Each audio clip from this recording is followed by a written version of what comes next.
الحمد لله وكفى وسلام على حبيبه المصطفى أما بعد فأعوذ بالله من الشيطان الرجيم بسم الله الرحمن الرحيم ومن أظلم ممن منع مساجد الله أن يذكر فيها اسمه وسعى في خرابها صدق الله مولانا العظيم۔ بارگاہ رسالت میں آپ صلی اللہ علیہ وسلم میں درود پاک کا ہدیہ پیش کریں۔ اللهم صل على سيدنا ومولانا محمد معدن الجود والكرم وآله وأصحابه الكرام وابنه الكريم وبارك وسلم صلاة دائمة سرمدا أبدا۔ اللہ عز و جل قرآن عظیم میں ارشاد فرماتا ہے، اس سے بڑا ظالم کون جو اللہ کی مسجدوں میں اللہ کا ذکر کرنے سے روکتا ہے، وہ سب سے بڑا ظالم ہے۔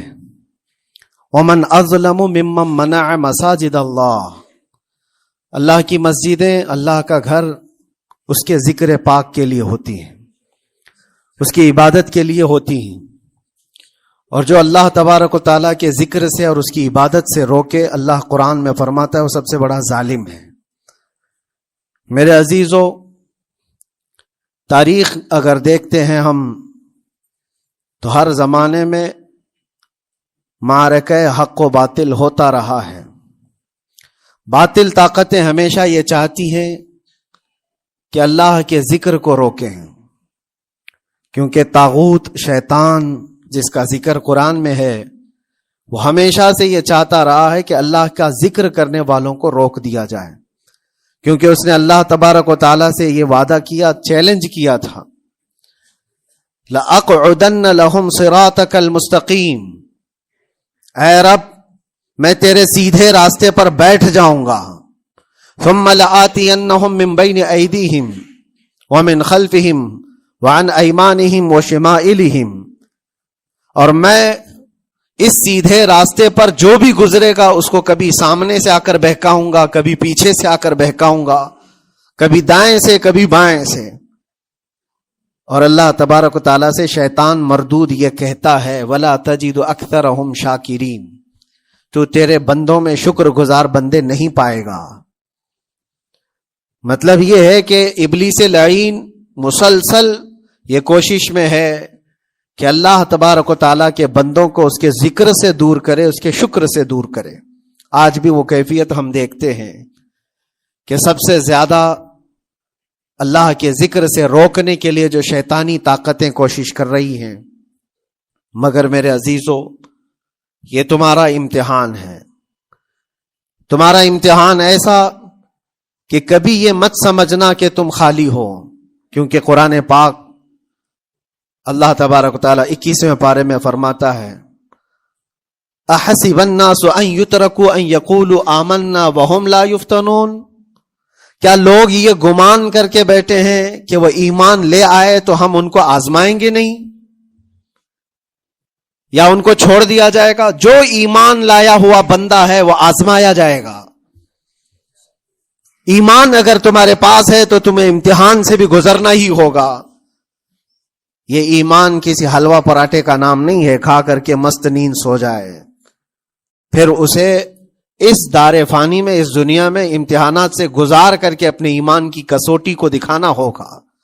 اسی لیے قرآن یہ بھی کہتا ہے کہ تمہیں کیسے کیسے آزمایا جائے گا، وَلَنَبْلُوَنَّكُمْ بِشَيْءٍ مِّنَ الْخَوْفِ وَالْجُوعِ وَنَقْصٍ مِّنَ الْأَمْوَالِ وَالْأَنفُسِ وَالثَّمَرَاتِ، ہم تمہیں آزمائیں گے کبھی بھوک سے، کھانے کی قلت سے، اور کبھی خوف سے، ڈر آئے گا تمہارے پاس، اور پھر اللہ تعالیٰ فرماتا ہے کبھی مال و دولت کی کمی سے، وَنَقْصٍ مِّنَ الْأَمْوَالِ وَالْأَنفُسِ، کبھی لوگوں کی جان چلی گئی ہو، کثرت سے تمہارے عزیز مر گئے، یہ بھی آزمائش ہے، اور پھلوں کی کمی۔ اللہ تعالیٰ فرماتا ہے یہ 5 چیزیں ہیں جو تمہاری زندگی میں آئیں گی اور تمہیں آزمایا جائے گا، اور ان کمیوں کے وقت تمہارا ایمان دیکھا جائے گا تم کیا کہتے ہو۔ اور اللہ تعالیٰ فرماتا ہے جب کبھی تمہیں بھوک سے آزمایا جائے، خوف سے، ڈر سے آزمایا جائے، اور مال کی کمی سے آزمایا جائے، امتحان لیا جائے، تو اس وقت جو بندہ یہ کہتا ہے، اللہ فرماتا ہے انا للہ و انا الیہ راجعون۔ اللہ تعالیٰ فرماتا ہے ان لوگوں کو یہ بشارت ہے، ان صبر کرنے والوں کو یہ بشارت ہے کہ جب ان پر مصیبت آتی ہے تو یہ کہتے ہیں ہم اللہ ہی کے ہیں اور اللہ ہی کی طرف لوٹنے والے ہیں۔ یہ مصیبت کے وقت یہ جو 5 چیزوں سے آزمایا گیا ہے، ان آزمائش کے دور پر جو بندہ اللہ تبارک و تعالیٰ کی اس عطا پر راضی رہتا ہے وہ صبر کے ساتھ نکل گیا ہے۔ آج کے دور میں بھی میرے عزیزو بے شمار جانیں ہماری درمیان سے جا رہی ہیں۔ آپ کو اندازہ ہے موت اتنی عام ہو گئی ہے، اتنی عام ہو گئی ہے کہ اب لوگوں کو موت پر کوئی افسوس بھی نہیں ہوتا۔ ہر دن خبریں موت کی سرخیاں چھاپتی ہیں۔ 100-200 کی موت کوئی معنی نہیں رکھتی۔ آج فلسطین کے نہتے بچوں میں تقریباً 45,000 لوگ سال بھر میں مر گئے۔ 45,000 کوئی تعداد ہوتی ہے کہ نہیں ہوتی؟ اتنی بڑی جانوں کا جو نقصان ہے یہ آزمائش ہے، اور یہ جانوں کے ذریعے سے آزمائش تھی۔ مال کی کمی کی آزمائش تو ایسی ہے، ملک شام، یمن، بہت سارے ایسے ٹوٹے پھوٹے علاقے، عراق، جہاں پر لوگ کھانا اور دوائیوں سے جوجھ رہے ہیں اس طرح سے کہ وہ گھاس کھانے پر مجبور ہیں۔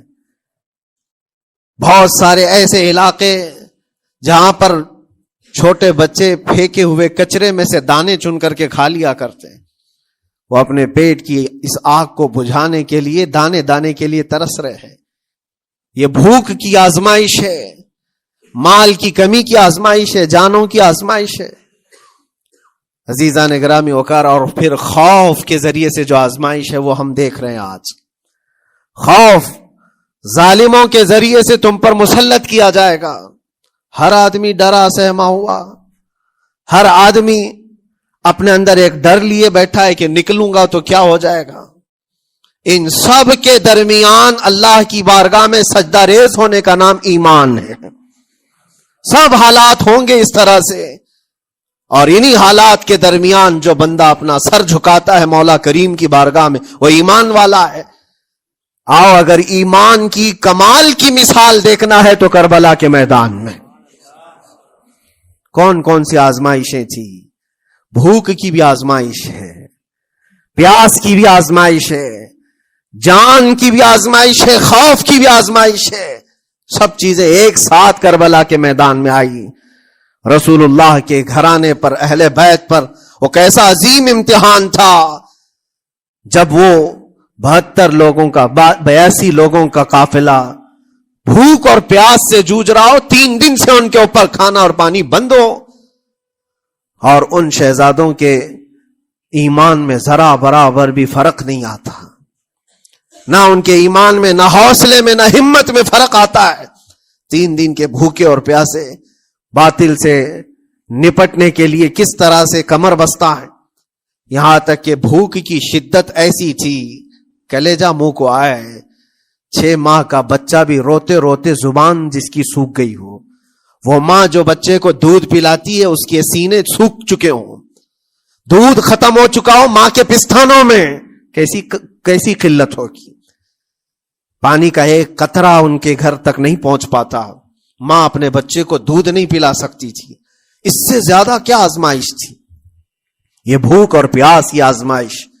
پھر جانوں کی آزمائش تو ایسی، اللہ اکبر، 56 سال کی عمر کا وہ شہزادہ عالی وقار، سیدہ کائنات فاطمۃ الزہرا کا نور نظر، امام عالی مقام سید الشہداء امام حسین رضی اللہ تعالیٰ عنہ، جب میدان کربلا میں لاشوں کو اٹھاتے تھے، کتنی لاشیں اٹھائی، کبھی بیٹے کی، کبھی بھتیجے کی، کبھی بھانجے کی، کبھی بھائیوں کی، کبھی عزیزوں کی۔ میاں ہم اپنے گھر سے نکلنے والے ایک جنازے کو اٹھاتے ہیں تو 8 دن تک ہمارے اندر سے ہوش نکل جائے۔ کوئی اپنے بچے کو اپنے ہاتھوں سے دفن کر کے دیکھے پھر کیفیت پتہ چلتی ہے۔ امام حسین نے ایک نہیں اپنے لاڈلوں کی لاشیں اس طرح سمیٹی ہیں۔ ان کے جوان بیٹے علی اکبر کو جب شہید کر کے گھوڑے دوڑائے گئے تھے جسم کے اوپر سے، ٹکڑے الگ ہو چکے تھے، اس کو سمیٹتے ہوئے کون بیٹھا ہے؟ رسول اللہ کا نواسا۔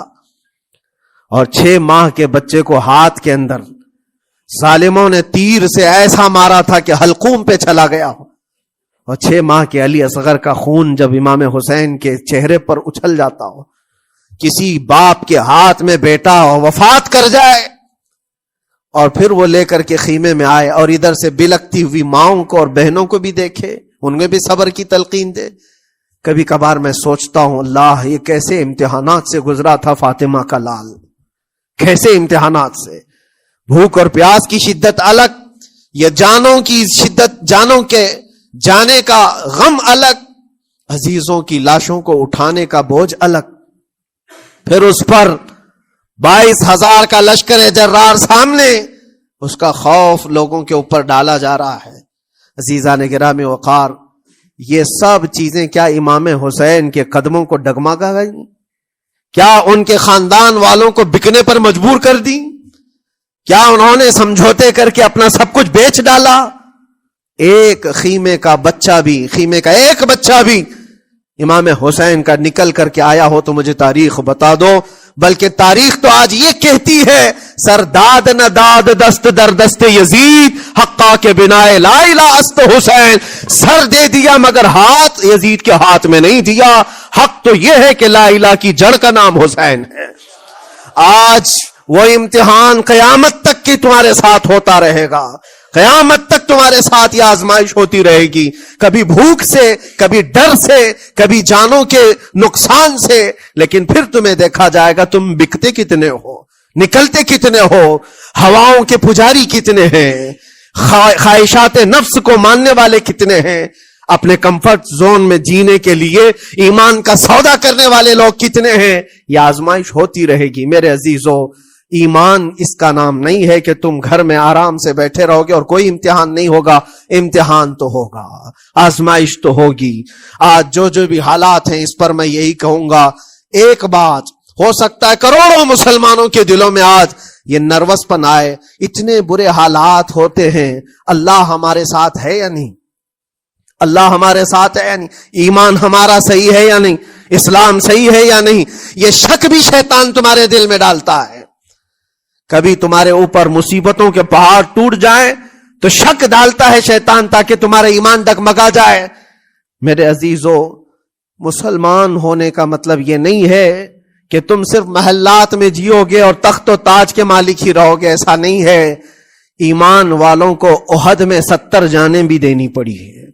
بدر میں ان کے ساتھ جو معاملات ہوئے ہیں، فتح اگرچہ بدر میں ہوئی لیکن جنگ احد کا اگر منظر دیکھو گے، اللہ اکبر. وہ رسول پاک صلی اللہ تعالی علیہ وسلم کے شہدائی صحابہ جب احد کے میدان میں کھڑے تھے، 70 صحابہ کی ایسے جانیں گئی ہیں. اگر میں تفصیل بتاؤں تو بہت لمبا وقت ہوگا.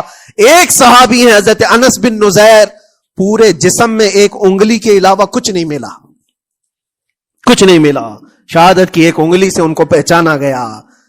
حضرت سعد بن ربیع، یہ ایسے صحابی ہیں جن کا پیٹ پورا پھاڑ دیا گیا تھا اور 12 نیزے مارے گئے تھے. وہ سید الشہداء امیر حمزہ بھی تو اسی احد کے میدان میں شہید ہوئے، جن کو بھالے سے مارا گیا اور چیر کر کے ان کا کلیجہ چبایا گیا تھا. عبداللہ بن جہش اسی میدان میں انتقال کیے ہیں، جن کے جسم کے 80 ٹکڑے کر دیے گئے تھے اور ہر ٹکڑے کا ہار بنا کر ظالموں نے پہنا تھا، ہار بنا لیا تھا جسموں کے. یہ سارے منظر احد کے میدان میں ہوئے. اور کون سے ایمان والے؟ وہ رسول اللہ کی اقتداء میں نماز پڑھنے والے، حضور پاک کے چہرے انور کو دیکھنے والے.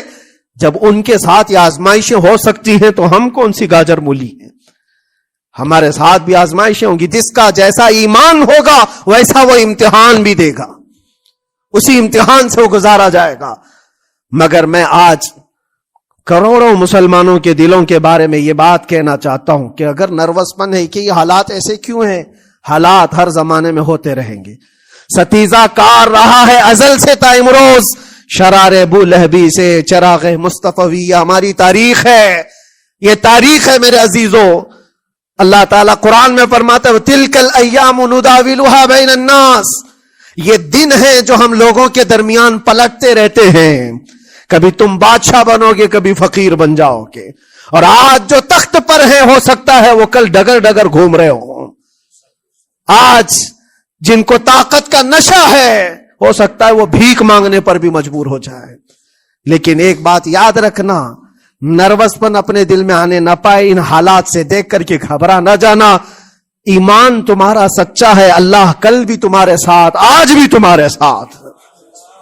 بس تمہاری عبادت میں فرق آنے نہ پائے، تمہارے سجدوں میں کمی ہونے نہ پائے، تمہارے ایمان میں تزلزل آنے نہ پائے. اللہ ایک ہے تو ایک ہے، اللہ سچا ہے تو سچا ہے. میں نے اللہ کو نہیں دیکھا لیکن اللہ پر ایمان ضرور ہے. یہ یقین اور یہ عقیدہ تمہارا مضبوط رہے. ہاں ہمیں معلوم ہے، کچھ لوگ ہم سے پوچھتے بھی ہیں، اللہ تبارک و تعالیٰ پوری کائنات کا مالک جس نے ہر چیز پیدا کیا اور اس کی عبادت کرنے والے ہو آپ، لیکن پھر اسی اللہ رب العزت کی یہ مسجدیں کیوں ڈھائی گئی؟ کیوں مسجدوں کو ختم کیا جا رہا ہے؟ اللہ کے ذکر کو روکنے کے لیے طاقتیں پوری مسجدوں کو ڈھانے کی کیوں بات کرتی ہیں؟ پھر اللہ کچھ کیوں نہیں فرماتا؟ میرے عزیزو، یہ کائنات ہے جس کو اللہ نے اسباب پر بنا کر بھیجا ہے اور تمہیں عمل کے لیے بھیجا گیا ہے. تمہارا عمل دیکھنا ہے، تم کتنے پابند ہو، تم کتنے اپنی حفاظت کرتے ہو، تمہارے ایمان کی، تمہاری عبادتوں کی، تمہاری مسجدوں کی. تم مسجدیں خالی کر کے گھوم رہے ہو، فجر کی نماز میں اپنے گھروں پر سوئے ہو اور پھر اللہ کے گھروں کی حفاظت کی بات کر رہے ہو کہ مسجدیں ڈھائی جا رہی ہیں، مسجدوں پر آکرمن ہوتا ہے. یہ ساری باتیں کیوں؟ تم جب ان صفوں کو خالی کر دو گے، یہ مسجدیں چیخ چیخ کر پکارتی ہیں اللہ کی بارگاہ میں. پل بھر میں بنا لی، شب بھر میں بنا لی مسجد تو ایمان کی حرارت والوں نے. من اپنا پرانا پاپی تھا، بچپن سے نمازی بن نہ سکے. مسجدیں بڑی بڑی شاندار بنا لینا اور اس کو آباد نہ کرنا، یہ بھی تو ظلم ہے. آپ ان مسجدوں کی حفاظت کی جو بات کر رہے ہیں، ان مسجدوں کی حفاظت صرف کمیٹیاں بنانے سے نہیں ہوتی، نمازوں سے ہوتی ہے، اس کے اندر تلاوت قرآن سے ہوتی ہے.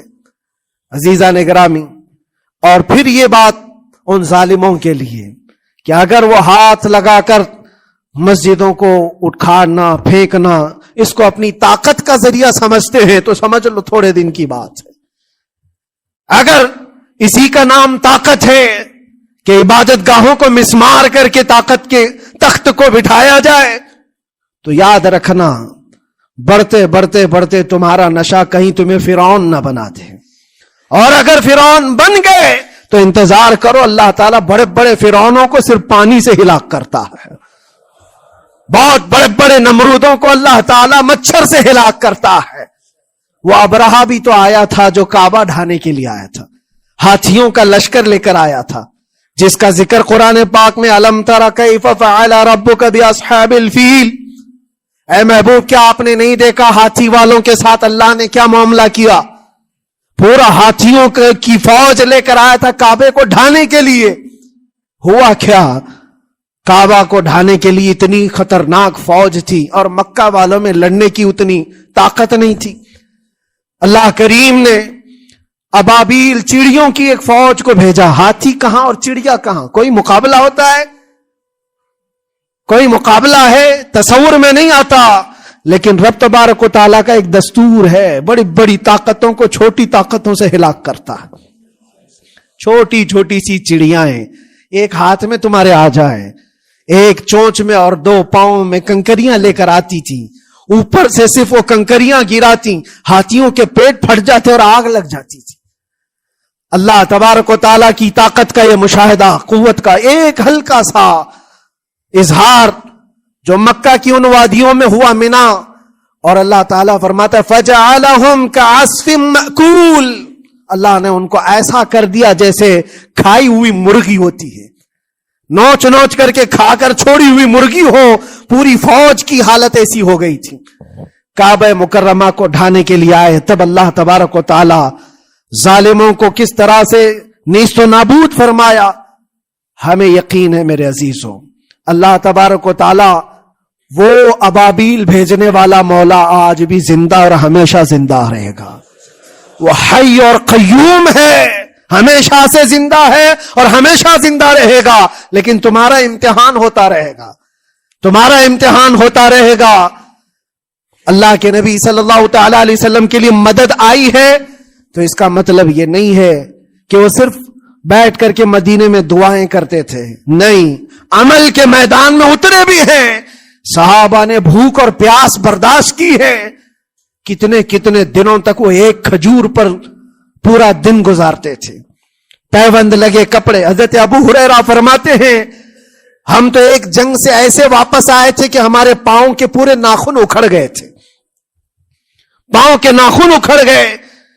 خندق کے میدان میں خود نبی پاک صلی اللہ علیہ وسلم اپنے ہاتھوں سے خندق کھودتے رہے اور پیٹ پر پتھر باندھنا، یہ سب مشقتیں، سٹرگل کیا ہے. پھر اللہ سے یہ دعا کیا مولا تو اپنی مدد بھیجتے، تو اپنے رحم و کرم کی بارشیں برسا. اور ہم یہاں مست کھا پی کر کے پھر دعا کرتے ہیں مدد آ جائے. تم نے محنت کون سی کی، کون سی مشقت کی؟ میرے عزیزوں، اگر محنت و مشقت میدان میں اتر کر کرنے کا موقع نہیں ہے تو عبادتیں تو کرو اپنی پوری، اپنی نمازیں تو کمپلیٹ کر لو اور اللہ کو راضی کرو. اپنے گناہوں سے اگر وہ غضبناک ہے تو توبہ کرو. اور جاتے جاتے یہ بات بھی میں عرض کروں گا کہ آج جن لوگوں کو ایسا لگتا ہے کہ یہ کھیل تماشا ہے، ایک بات یاد رکھنا، کسی مسجد کے ختم ہو جانے سے یا مومن کے کسی کے ہار جانے سے ایمان کبھی ہارتا نہیں ہے. ایمان ہمیشہ جیتتا ہے. تھوڑی دیر کی تکلیف تو مومن کو ہو سکتی ہے لیکن اس کے ساتھ ایمان ہے تو ہمیشہ سر بلند ہے. اس سے بڑی کوئی کامیابی کیا ہے؟ ہم نے دیکھا ہے کربلا کی تاریخ میں جیتا کون ہے؟